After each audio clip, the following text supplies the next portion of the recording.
Section 4.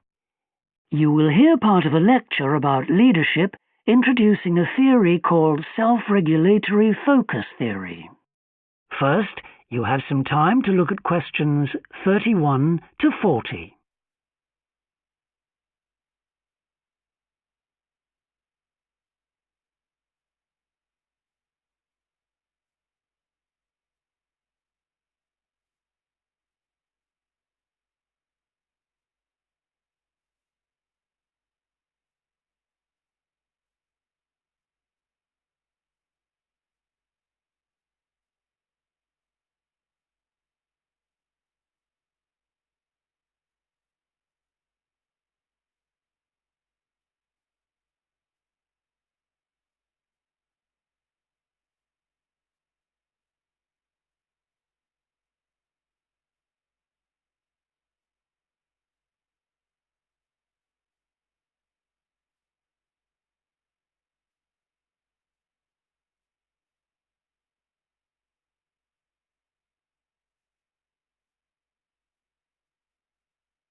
Now listen carefully and answer questions 31 to 40.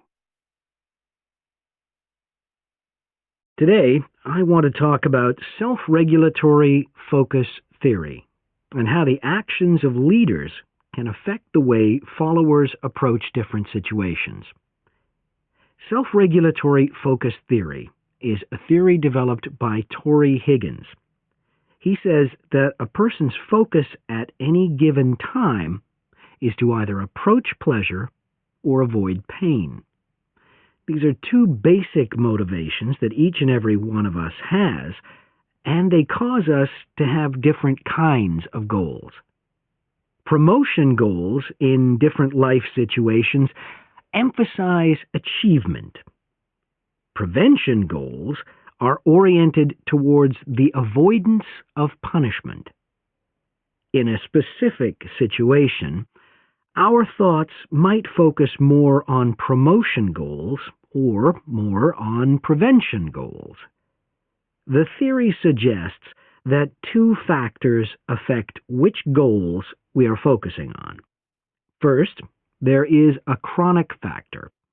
This factor is connected to a person's personality and says that each person has a basic tendency to either focus more on promotion goals or focus more on prevention goals as part of his or her personality.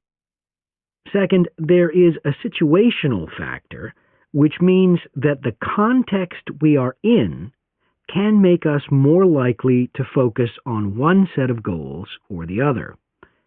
For example, we are more likely to be thinking about pleasure and to have promotion goals when we are spending time with a friend. In contrast, if we are working on an important project for our boss, we are more likely to try to avoid making mistakes and therefore have more prevention goals in our mind. Research has shown that the goals we are focusing on at a given time affect the way we think. For example, when focusing on promotion goals, people consider their ideal self, their aspirations and gains. They don't think about what they can lose, so they think in a happier mode. They feel more inspired to change. When people are focusing on prevention goals, they think about their ought self. What are they supposed to be? What are people expecting from them? They consider their obligations to others. As a result, they experience more anxiety and try to avoid situations where they could lose.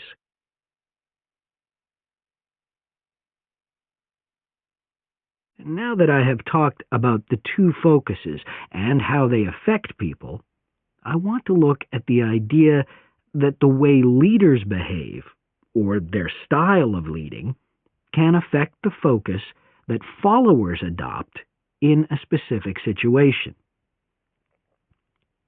In talking about leadership, We often mention transformational leaders and transactional leaders. Transformational leaders, when interacting with their followers, focus on their development. In their words and actions, transformational leaders highlight change. Their speech is passionate and conveys a definitive vision.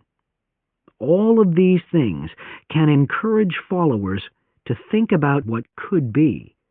In other words, they inspire a promotion focus in their followers. In contrast, transactional leaders focus on developing clear structures that tell their followers exactly what is expected of them. While they do explain the rewards people will get for following orders, they emphasize more how a follower will be punished, or that a follower won't get rewarded if his or her behavior doesn't change. In short, they emphasize the consequences of making a mistake. This emphasis will clearly lead followers to focus on avoiding punishment and problems. This is clearly a prevention focus. In conclusion, it is important to understand that one focus is not necessarily better than the other one. For a designer who works in a field where a lot of innovation is needed, a promotion focus is probably better. In contrast, a prevention focus, which causes people to work more cautiously and produce higher quality work, might be very appropriate for a job like a surgeon, for example. The main point of the research, though, is that the actions of leaders can greatly influence whether people approach a situation with more of a promotion focus or more of a prevention focus. That is the end of section 4. You now have half a minute to check your answers.